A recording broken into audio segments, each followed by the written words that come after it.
Raúl Mesa Torres es conocido por ser el sicario más joven del cartel de Sinaloa. Lo que le diferencia del resto de niños sicarios es que él desde pequeño ya sabía lo que quería. Él soñaba con convertirse en sicario del cartel de Sinaloa y lo consiguió mucho antes de lo esperado, antes de los 15 años, aunque no era el único sicario con esa edad en México. Con esas características había muchos sicarios, pero Raúl tenía algo especial que le hacía destacar entre todos sus jóvenes compañeros armados. Para el resto del mundo, la idea que niños como Raúl, y con esa edad vendan drogas, y vayan armados y maten gente, es completamente inimaginable. Excepto para los que conocen bien la situación de los carteles de México, es una realidad que se vive en el día a día de las comunidades del país. Es una triste realidad que se ha prolongado durante décadas, que ha llegado hasta el punto de utilizar a niños de 10 años para vender drogas en colegios. Se estima que unos 30,000 niños trabajan para los carteles en 2019, y que otros 21,000 niños fueron asesinados entre los años 2000 y 2019 por motivos relacionados por las drogas. La triste realidad es que estos niños se tuvieron que unir a los carteles por la extrema pobreza, o bien por el miedo y presión que ejercen estos carteles en las comunidades más desfavorecidas. En el caso de Raúl Mesa Torres es especial, ya que él no era pobre y no necesitaba protegerse de carteles rivales, más bien al contrario, ellos le acabaron temiendo a él. Pero, ¿qué es lo que le hace tan especial a diferencia de los otros niños asesinos? Raúl Mesa Torres nació en Culiacán, Sinaloa en 1991. Nació en un entorno que estaba completamente metido en el cartel. Su padre era Raúl Mesa Ontiveros, era una leyenda del cartel de Sinaloa, con el apodo del M6, que lo convirtió en la mano derecha del jefe del cartel Javier Torres Félix, por lo que podemos decir que Raúl nació siendo un narco de la realeza, y que la única realidad que conocía era la del cartel, y su violencia y atrocidades. Suscríbanse y denle like al video para traerles más casos de crueldad y terror como en este caso. El inicio. Los primeros pasos de Raúl en el cartel fue a los 15 años que se empezó a involucrar en las actividades del cartel como asesino, ganándose el apodo de Mini 6 en relación al apodo de su padre. Raúl hizo todo el esfuerzo posible para estar a la altura de su padre, para labrarse su propio nombre en el cartel, y ganarse el respeto de los narcos más veteranos de la organización.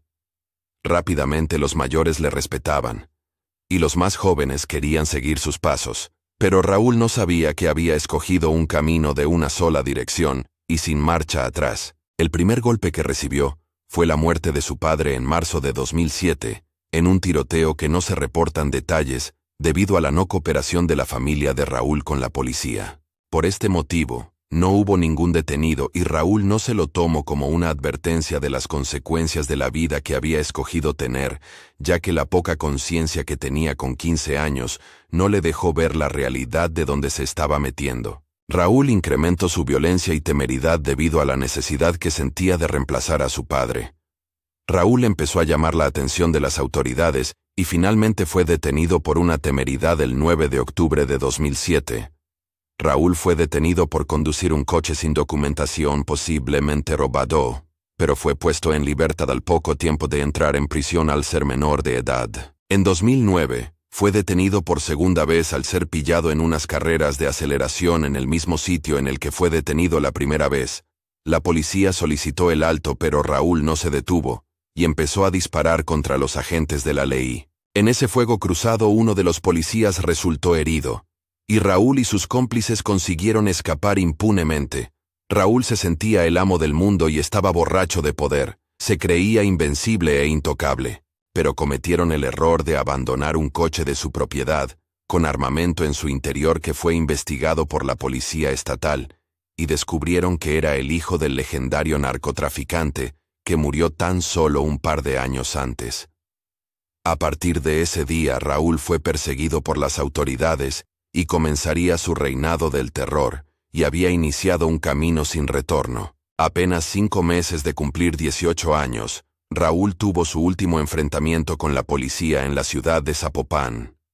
La policía lo detuvo a él y a su acompañante Fidel Rojas, de 22 años y miembro del cartel de Sinaloa, para realizar un registro debido a que parecían sospechosos, aunque no los habían reconocido. En ese momento la policía exigió registrar el vehículo, pero Raúl ya no era menor de edad, y si lo detenían iría a la cárcel. Raúl y su acompañante abrieron fuego cruzado con los policías. Raúl mató a uno y hirió al otro. Raúl también fue alcanzado, y su amigo Félix huyó aunque sin éxito ya que llegaron los refuerzos deteniéndolo en un tejado cercano. La policía encontró una gran cantidad de armas en su vehículo y mucha munición. Raúl murió aquel día desangrado por las múltiples heridas de bala, aunque no lo oficializaron hasta que llegó al hospital. La autopsia reveló contradicciones con los informes policiales, ya que se le encontraron múltiples fracturas en el cráneo, como si lo hubieran golpeado con un objeto contundente. Nada de esto aparecía en el informe policial, y en el juicio Félix declaró que las armas encontradas no le pertenecían, y que solo se trataba de un transporte solicitado por un alto cargo del cartel, el coronel Villarreal. También culpó de todo a Raúl, que ya muerto no podía defenderse de las acusaciones. Finalmente se le atribuyó la muerte y el intento de asesinato de los policías, y fue a prisión, y a día de hoy no se sabe con certeza lo sucedido en la muerte de Raúl. De todos modos, Raúl se ha convertido en una leyenda, e incluso se cantan canciones sobre él y su breve pero intensa vida. Esperamos que este video ayude a concienciar a los más jóvenes y a cómo deben de actuar en un futuro. Les esperamos en el próximo video.